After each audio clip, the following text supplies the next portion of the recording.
Cowabunga, and welcome back to the Technodrome Tales for episode number 4 of the definitive TMNT Rewatch Podcast, a podcast that airs semi-regularly, which is not every week, in case you didn't know. I, of course, am one of your 3 hosts, the real Brad Bell. That is R-E-E-L, Brad Bell. And joining me tonight from the Buckeye State, the man who promoted our podcast on Free Comic Book Day, Mr. Kendall Hallman. Kendall, how are you doing, my friend? I'm doing all right. I'm hoping that my connection is okay because it's on my end. You guys are cutting out a little bit. Do I sound all right? You sound fine. Yeah, you sound crystal clear, man. Okay. That all that matters is that it sounds good on Brad's end because he's the one that's recording it, right? I think that's how this works. I don't know how I'm the one who does the audio. So you're good on my end. I got you loud and clear. Kendall, won't you tell the listeners real quick how you promoted us on Free Comic Book Day? I thought that was pretty cool. So the local comic shop does a big event every year for Free Comic Day, and they had a spot in their artist alley open up this past week. So I did a table where I made a little board that had all my podcasts that I work on and sort of talk to people about that. And I gave out fruit snacks with my website stapled to them. So Did you raffle off some Funko Pops or something? I saw those on the table. Yeah. So the I was also probably because they figured I was the least important person in the artist alley. They also put me in charge of handing out the prizes. The theme that this year was Willy Wonka. And so anybody that made a purchase at the store on the day got an envelope that may or may not have had a golden ticket in it. And if it had a golden ticket, then they could have won. There were like some Funko Pops and keychains and things. And then also a handful of people won free comic books for a year. So. Oh, wow. Oh my gosh. Was there a limit to what they could get? Yeah, it was one book a week. Okay. Okay. But for a year, but still, yeah, I mean, still big. Pick a book that's not going to be canceled. Yeah, a lot of them are getting canceled from Marvel, but I'm going to pick a one shot. All right, you're done. You're done, buddy. Well, no, I mean, it didn't have to be the same title. It's just like they would come in every week and get a free book. That is really good. Yeah, it was fun. There was definitely a really big crowd. And I pushed all the podcasts I do, and I did, the board that I did was very hastily thrown together, but it kind of looked like a science project, so that was fun. It looked like something my students would do, but I have really good students, so that's a compliment. I have 18 students this year. Kendall, did anybody express any interest in the Technodrome Tales? Was there any fans there? Definitely. 4 guys in trench coats came up, kind of short, kept looking for the Technodrome. Or a bunch of guys dressed a lot. 80s stuff. Yeah, smelled like anchovies. There were a handful of people that thought it was really neat that we were talking about the 87 series. And also there were a couple of like really young, like 7-year-olds who saw the picture and were like, I know what that is. And I told them that's good because I don't really know what it is. So, but yeah. And also I got a few people commented that they really liked our logo. So. Oh, wow. That's cool. And that is from, our friend Dasha Code provides the theme music, and the logo is by, I will check on that because I'm blanking because I've done a 2-hour podcast already today. But speaking of very cool people, how about I introduce my good friend and partner in my podcasting journey, Mr. Jerry Reed, also known as Barbecue 17. What's up, everybody? Jerry, how are you doing, my friend? Oh, man, I'm doing well. I'm sitting here podcasting with you guys. I'm sitting here with my 112 Collective Shazam because I'm writing a review of him. So I'm sitting here messing around with him. It's pretty cool. Dasha Code provides the art. Sorry, my bad. It is a different DJ who provides the theme music. So thank you, Dasha Code. That was used with his permission. It is the header image at the technodrometales.com. Dasha is a really nice guy based on the email communication I had with him. So it's awesome that we got to use that as a logo. All right, Jerry, you bask in your 112 collectives. Just real quick, just tell the non-believers out there what those are. 112 collectives are a basically a 1/12th scale action figure line by Mezco. So they're about 6 inches or a little taller. They're fully articulated, but they actually have real outfits. Think of them as a smaller version of a hot toy. Beautiful sculpts, excellent paintwork. They come in really nice. The five panel boxes with magnetic closures, but they have lots of extra stuff. So like alternate portraits, alternate hands. Some of them have like different outfits that you don't really put clothes on. The clothes are intended to stay on. Like you can't change outfits really. But like one of the Punisher figures comes with a trench coat, multiple different types of holsters and belts and stuff. So they're really cool. They're a little pricey. They're about 75 to 80 a piece. But Mezco doesn't put out a ton of them. It's not like Marvel Legends or something where there's, tons of them dropping every month. But they are really cool. As somebody who my favorite scale would be stuff in the 6-inch scale, these are incredible. And when people see them in person, a lot of people tend to jump on and start thinking like Migos, which Migos have a charm, don't get me wrong, but Migos, have their limitations too. These are incredible looking. You really got to think about these. These are really like smaller scale hot toys. Yeah, they're pretty epic toys. So check those out. We're waiting on Superman to come out. A classic Superman is coming out sometime this month, maybe or early June. So I think he's the next one slated for release. All right, guys. Well, let's do what this podcast is all about, and let's talk about the Ninja Turtles. Maybe one day Mezco will do some 112 Ninja Turtles. We can only dream, right, Jerry? We could. Those would be really cool. NECA does a lot of TMNT stuff. The Mikey they revealed, the quarter Mikey. Yeah, they've done some stuff over the past too. I don't know if that's over the time. The problem has been that Playmates has been really, really, really strict in their licensing about letting anybody else, whatever licensing agreements Playmates has with whoever has owned the Ninja Turtles over the years, Playmates has always been super restrictive. Now that Nickelodeon has it, I feel like Nickelodeon is probably making sure that more companies are putting out product, because we're seeing more stuff like, is it Revoltech? Revoltech is putting stuff out. DreamX.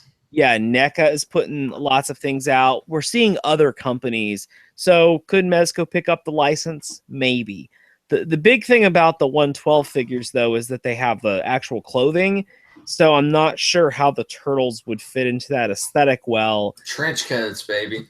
If they came with trench coats, would be really cool. Or if they actually had like cloth bandanas and stuff, that'd be pretty slick too. That'd be really neat. Okay, so let's talk about the episode at hand. Episode number 4 of season 1, which originally aired on New Year's Eve, 1987. Actually, before we dive into the episode, I just got a real quick comment on the Ninja Turtles free comic book day issue this year. Wow. I don't know if you guys got a chance to read it. I didn't know there was one. No, go ahead. I didn't know there was one either.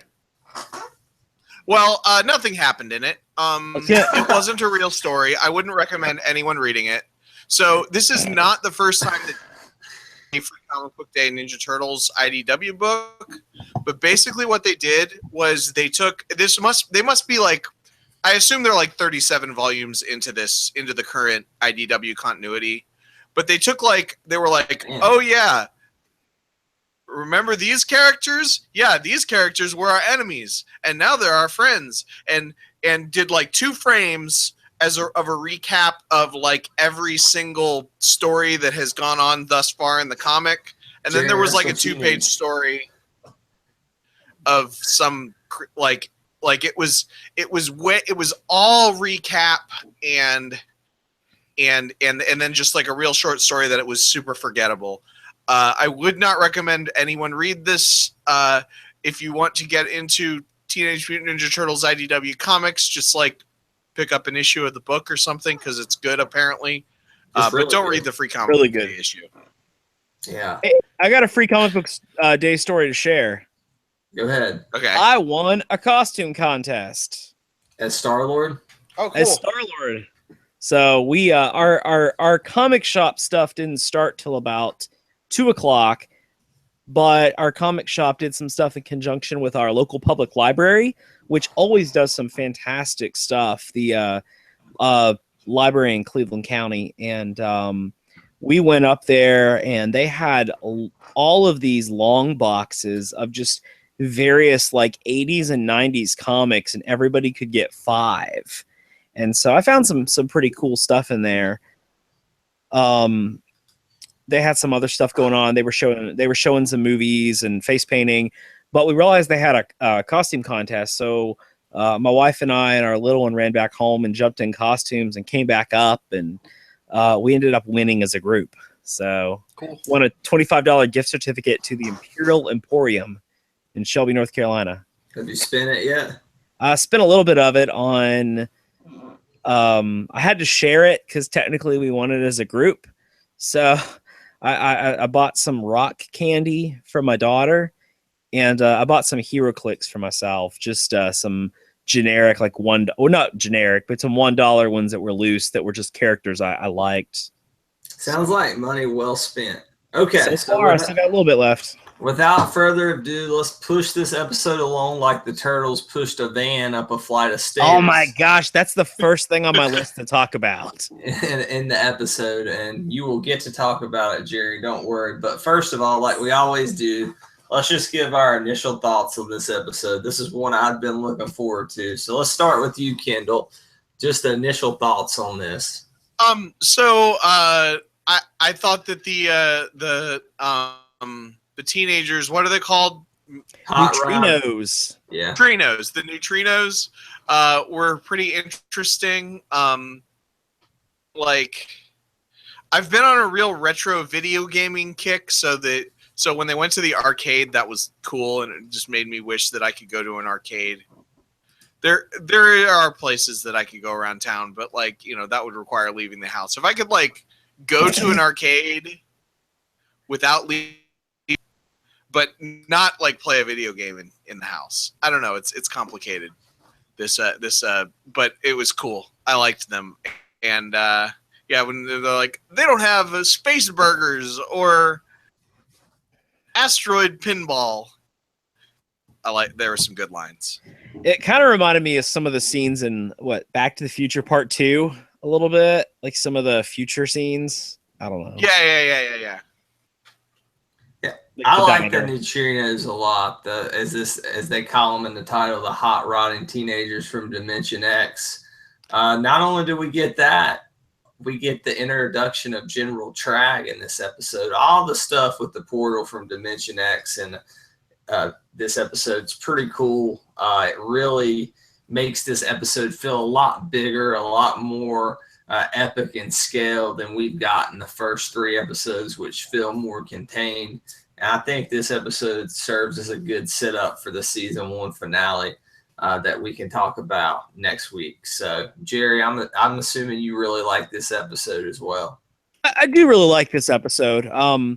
It's not the strongest in this season, but it does have a lot of really good parts.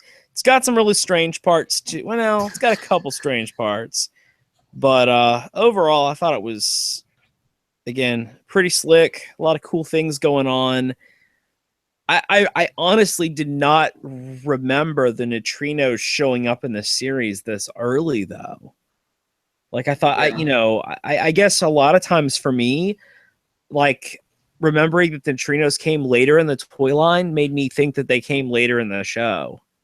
Yeah, I don't know why it took so long for Playmates to do those toys when they were in the first season of the show. It makes no they only sense to me. released, was it Zach? Like, they released Zach, and then they waited a couple years, and then they released the rest of them.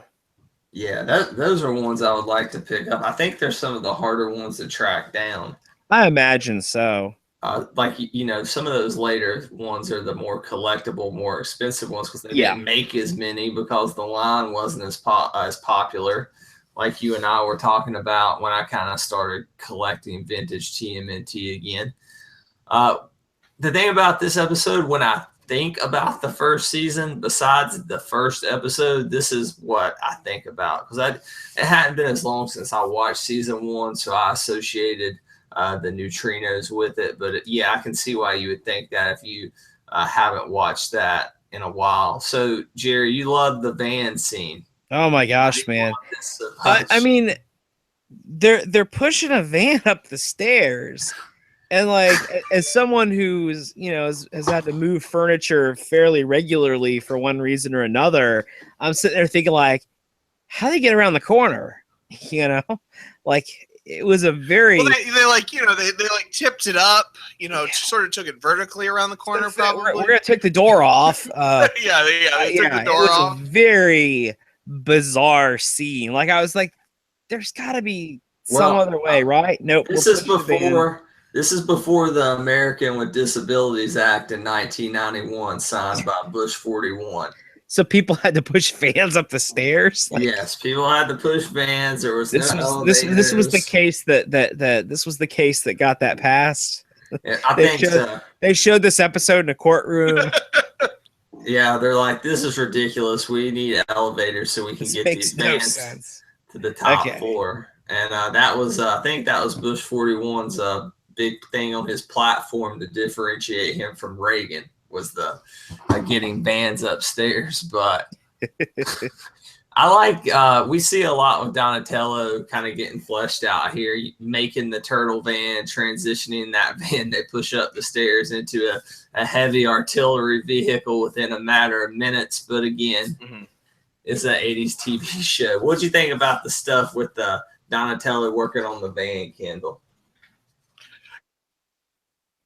It's good. I like he's, you know, Donatello's doing machines. So anytime you're anytime you're able to differentiate the Ninja Turtles roles, I think as the more we watch this, like the more I realize why Donatello was a favorite. You know, when I was as a kid, because he does seem to be, at least thus far, he seems to be pretty much the most fleshed out. Yeah, because he has a very clear role.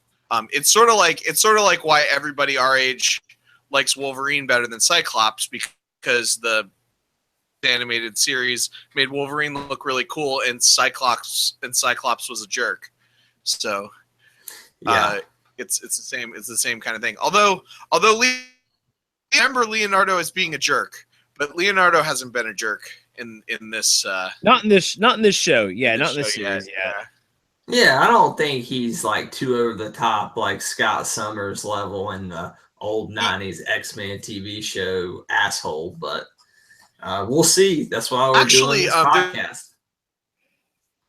Yeah, the moment at the end of the episode where the other three turtles, April's read him a bedtime story, and he's been or whatever. It's interesting. It sort of makes him seem like he really is legitimately the leader, and he does seem like he might be a little bit older or something like that. Yeah, because everybody else is he's clearly in a different role.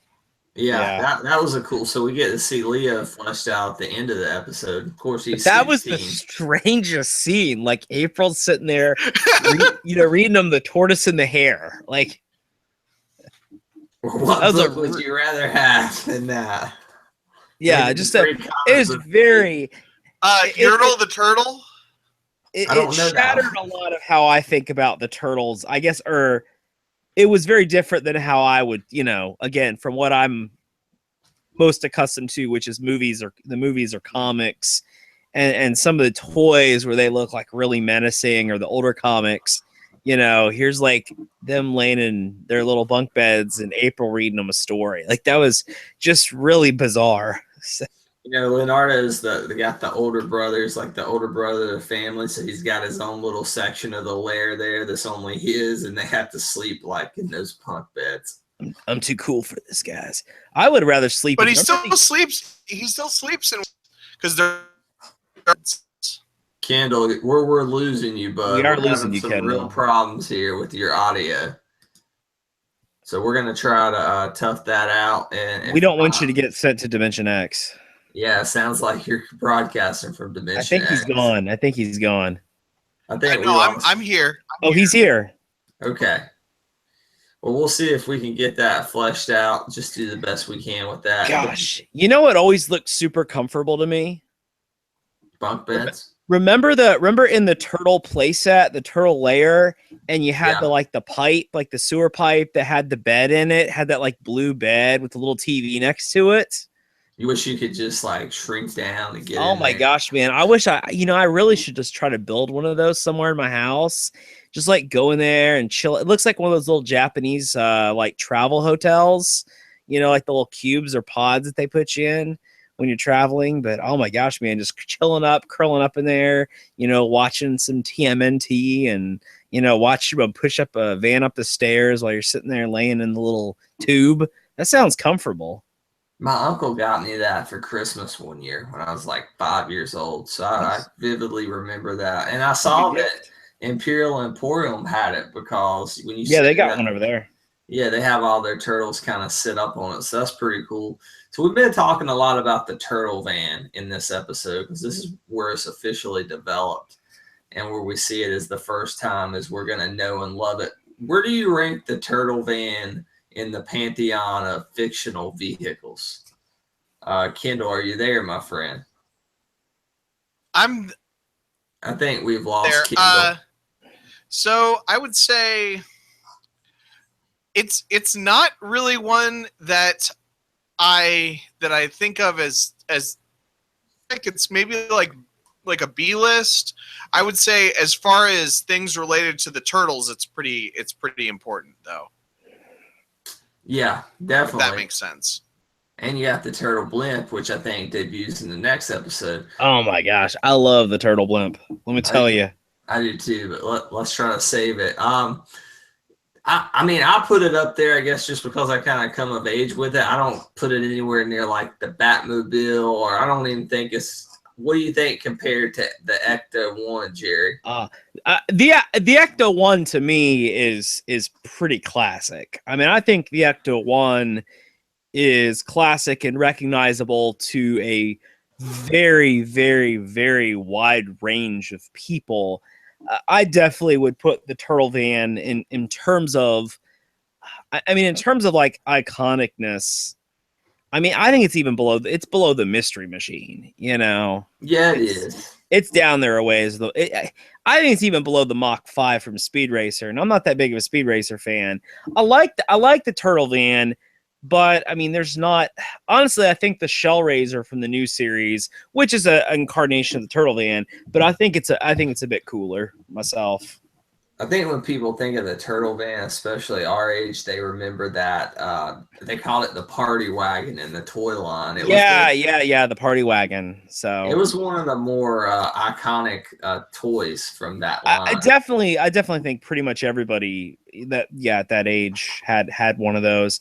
Remember, I had one, but we had a big cornfield behind our house when I was growing up, and there was another neighborhood, but it was all the way across this. We called it a cornfield. There was no corn there. It was really just a field. Let's be honest. There was a massive field behind there, and one day, we were hanging out in the field, and we found this old. I guess it was probably like a Barbie van, but it was this big yellow Barbie camper.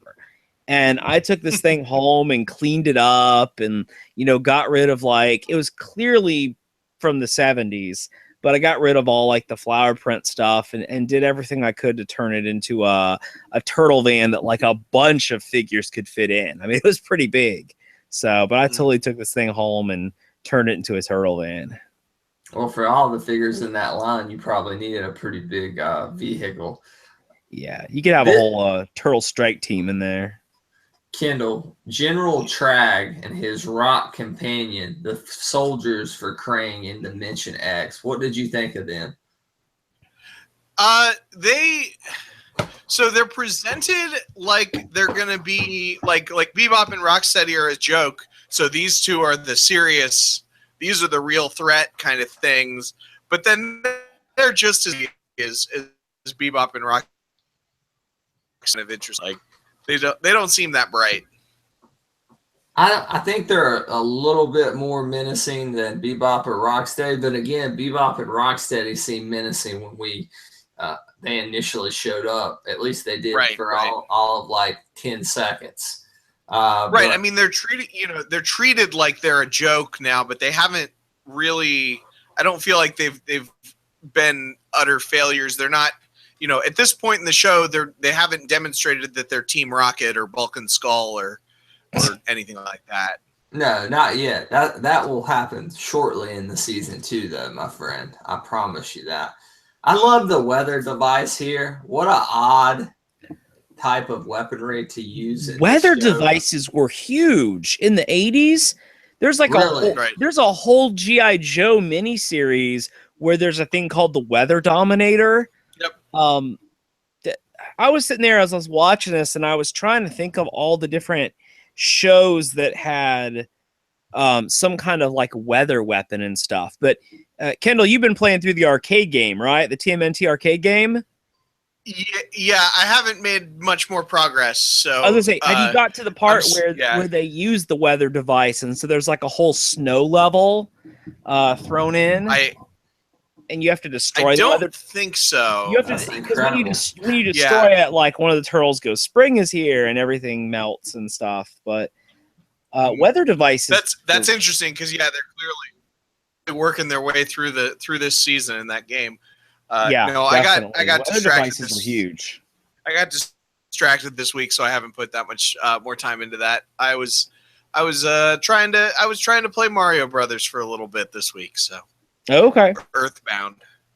Can I say I do not like the look of General Tragg and his rock guys in this show. I hate it. I think they look terrible. Do they look bland to you, or? They look awkward to me. They remind me of something that I don't like, but I can't think what it is. Like there's some other cartoon character that has just this awkward, dopey look to them. And that's what they look to me, especially compared to how awesome General Tragg looked in the toy line. Like he looked brutal in the toy line, but he looks weird. I'm not sure what I think he looks like. He looks like he's melting. They do definitely not. Now that I'm thinking about it, they have way less detail than like Bebop and Rocksteady. Yeah. Probably because they figured they weren't going to be using those animation cells quite as much. Like the dude with the big nose. I don't know who that is. Yeah, he never got a name. I don't know if they named him. He shows up in the IDW comic too when Tragg does. Yeah. I don't know if he ever got a name in that either. I'd have to go back. I read that issue like 3 weeks ago. Yeah, I remember that one. Yeah, because I've been going through the weapons they use are some of the weapons from the toy line. Really? Now I put 2 and 2 together on that. Yeah, you can recognize the weapons from the toy line, which is cool. I don't know. I just don't like the Lieutenant Granitor. I think that's it. Yeah, Granitor. I do not like their appearance in here. They look like B-grade. No, they look like C-list Masters of the Universe background villains or something. I love when they show up though and they see Krang and they immediately bow. Yeah. That's pretty funny. Well, that's kind of weird. Like when he says, Krang "Don't look at me," and they're like looking, they're like averting their eyes. That's good. We're not looking at you. We're not looking at you. They show up. Krang says he was banished from Dimension X, right? I would like to know that backstory. Yeah, because these guys show up and then they're all about Krang and revering Krang and stuff. So I'm really curious, what's the story behind? I think they were the alt-right movement on Dimension X. Okay. I was I mean something like that. I was thinking something like that. Like maybe they're a faction, because obviously there's multiple factions in Dimension X because they're constantly at war. Yeah. So Krang's faction lost and he was exiled for war crimes, but people who were loyal to him in the in his arm of the military that was, or his faction of the military. Could be. So But, you're telling me? I mean, I assume we're going to learn more about that. I assume we're going to learn lots more about Krang's backstory as the show goes on, right? Well, I fear we're too not. much. I fear we're not. You're assuming way too much about this show. I just didn't know weather devices were such a trope of 1980s cartoons. But y'all enlightened the uninitiated here with that.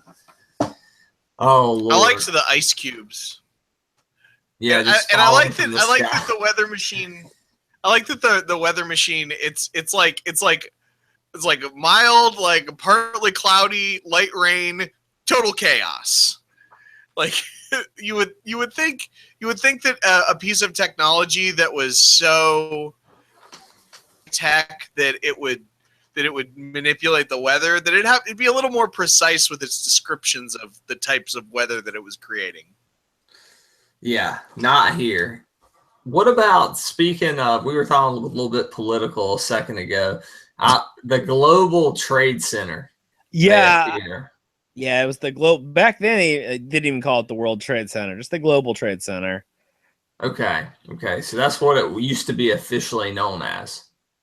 What? This wasn't just... Is that what the World Trade Center used to be? No, I just think they were just trying to substitute words there, right? Instead of calling it the World Trade Center. I imagine right ahead, and it's clearly the Twin Towers. I mean, there totally is a place called Global Trading Center, which says they're the leading global business-to-business e-commerce marketplace. So, are they in New York? I have no idea. It just shut. I'm pretty sure there wasn't as much e-commerce in 1987. Yeah, it was a little bit more limited. So, but anyways, I don't think it's what they're referencing. I bet somebody was watching this episode and said, "Hey, let's name our business after this." So, probably. Yeah, I'm sure a great many businesses have come from this show. Yeah. So this episode stacks up with that Simpsons episode where Homer's car gets the boot parked at one World Trade Plaza, and the Spider-Man episode where Craven tracks down Peter Parker as the Man Spider because he can smell the debris from the first World Trade Center bombing. So. Oh my gosh, I don't remember that. That's a deep dive right there, my friend. I got to go back and watch. I remember the episode. I just don't remember that specific line. I mean, it's the episode where Peter Parker becomes the Man Spider. So it's a pretty key episode, and I watched it a few years ago and caught that line. Is the only reason that I know that. It's not like I remember that from my childhood. If you did, you were a scholar. Oh, Lord. And then Stickley on Nickelodeon, I remember he did a bit on the World Trade Center. Oh my gosh, man, Stickley guy. Yeah, so it is interesting. I mean, the World Trade Center was definitely a big part of New York, but you don't think of it. It's not something that comes up all the time in New York types and stuff that takes place in New York, the way that the Statue of Liberty does. Yeah, it does definitely from time to time come up in those 80s and 90s era pop culture, and it's always kind of interesting when you kind of note that when you see that. Yeah, it sticks out to us, especially after this post 9/11 time period. So there's a lot of little stuff in here that I thought was pretty freaking funny. Or is there any kind of bigger, overarching things you wanted to talk about? Because I had two things I wanted to throw out there before we dive into some of these smaller things.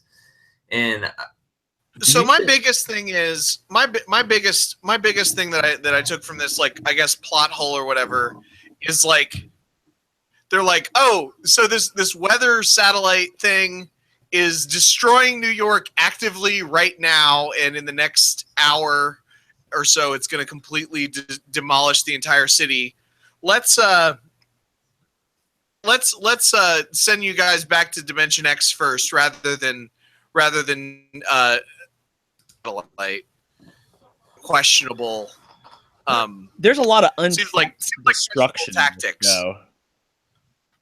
Yeah, a definitely. lot of destruction that nobody makes any reference to.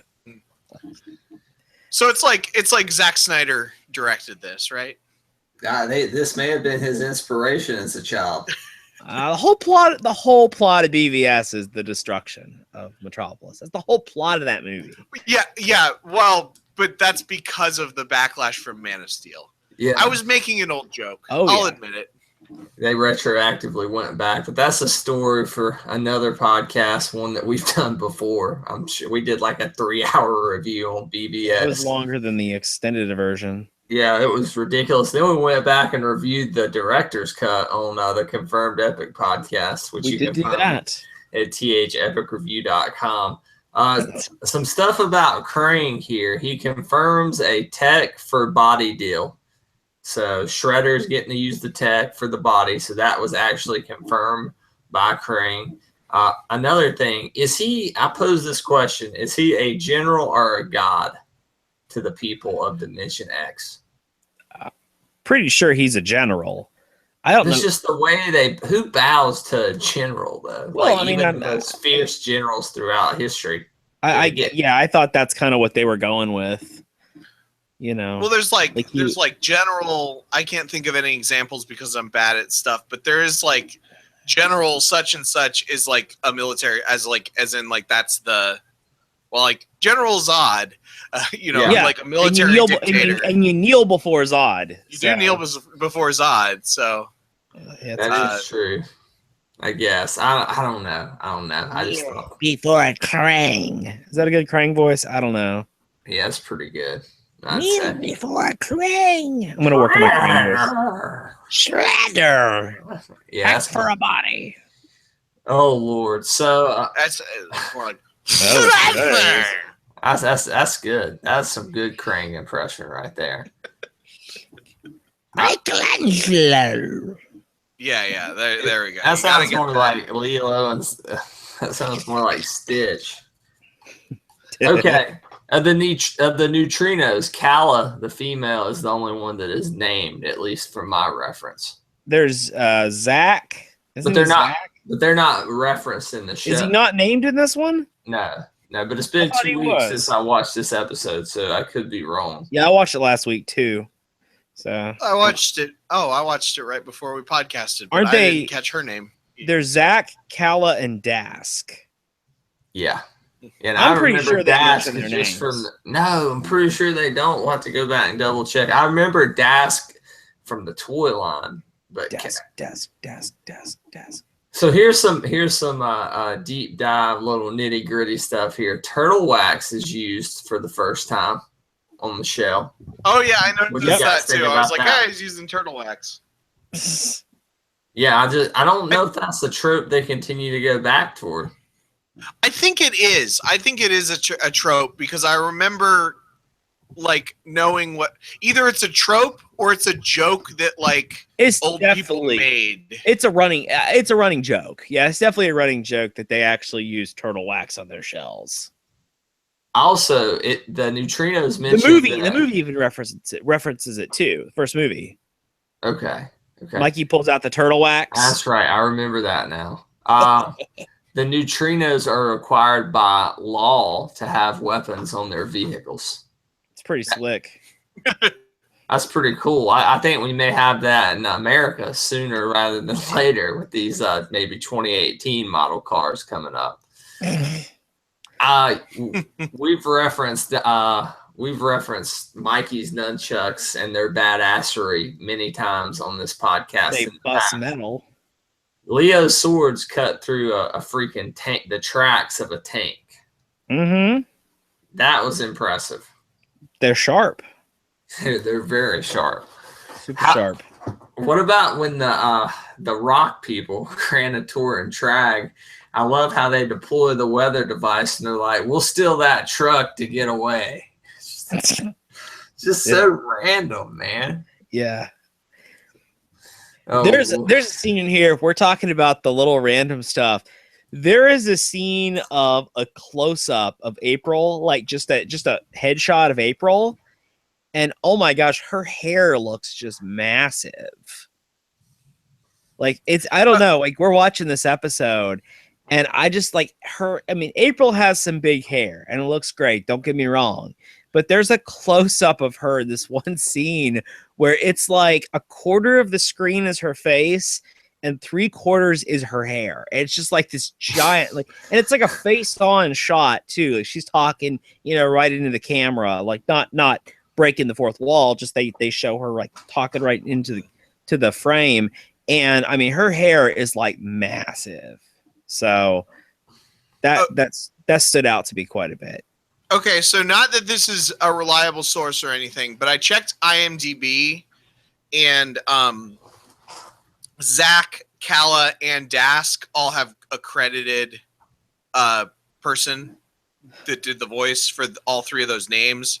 So that suggests to me that they were, whether they were overtly named in the episode, that they were like credited. Usually on the IMDb, it's only based on what's credited. Yeah. If I'm not mistaken, the voice of Kala is also the voice of Babs Bunny, who was in the first episode as well as another character, but I can't remember who she was. Tress McNeil is the name of the actress lady. Tress McNeil, that's it.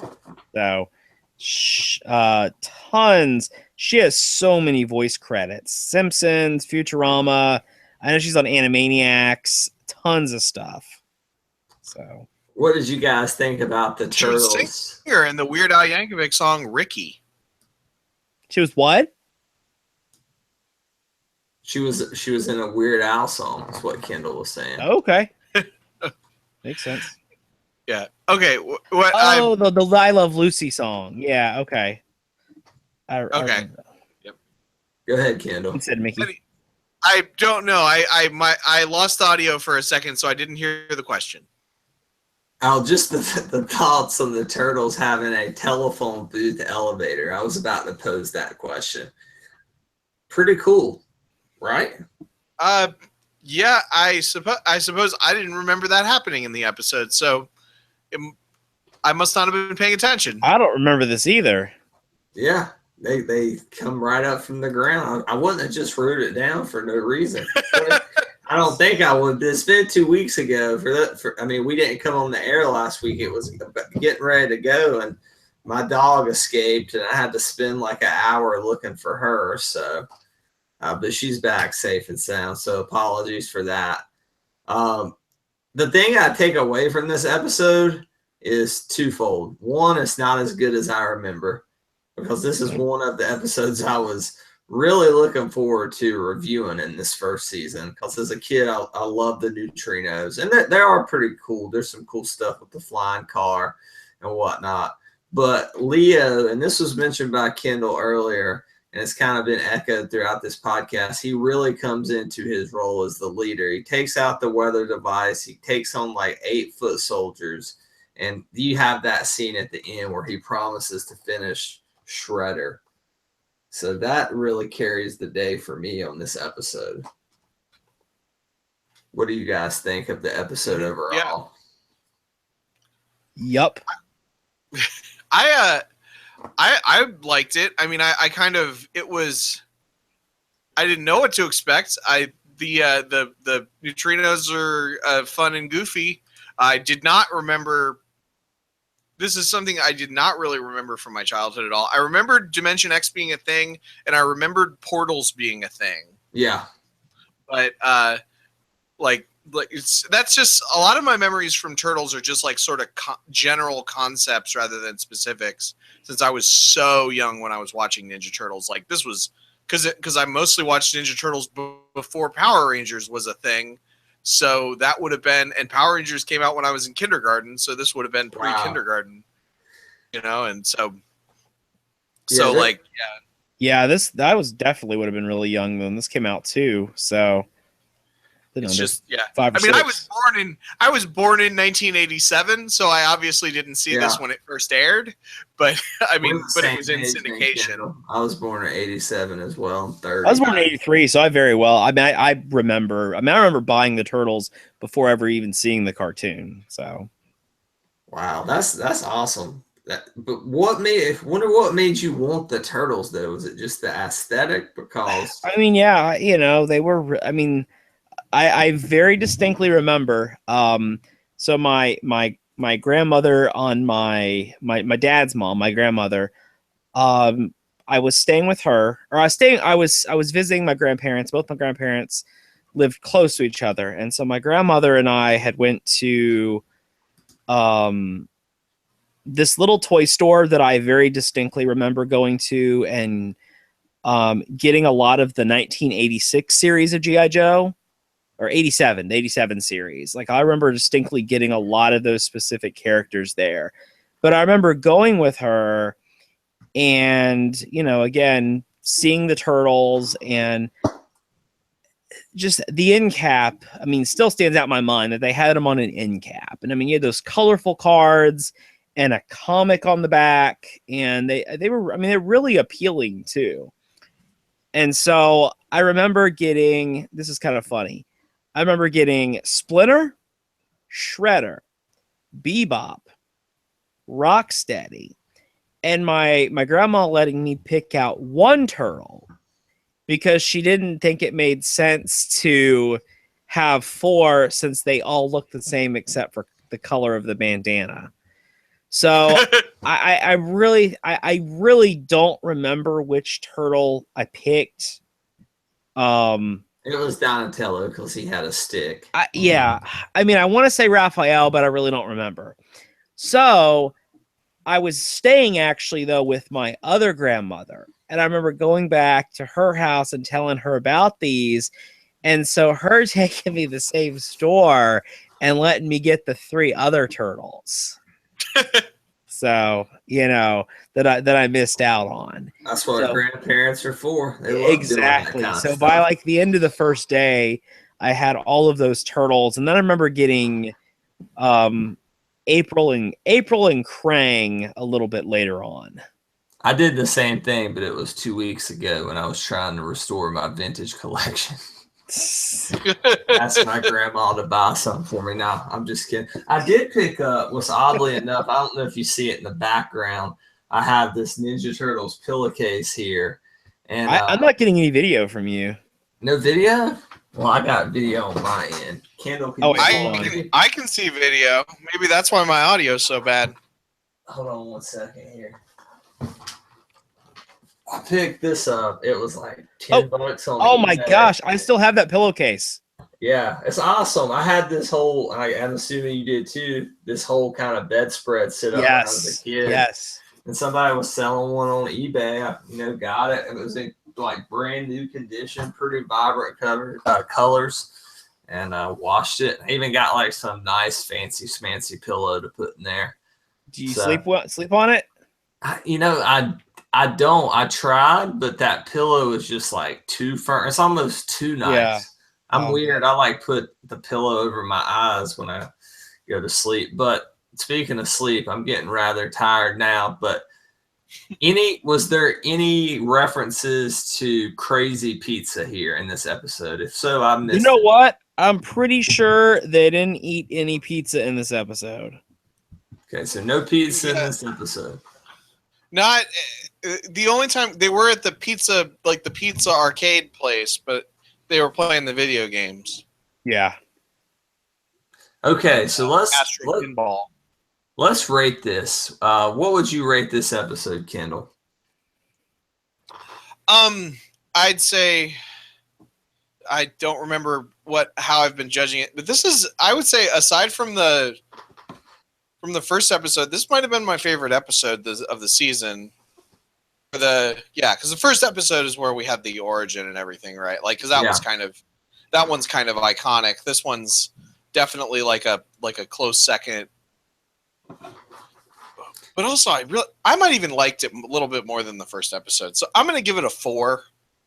Okay. Out of 5. That's what we do it out of 5, right? Yeah. Yeah, I'm going to say Pretty about much. a 4.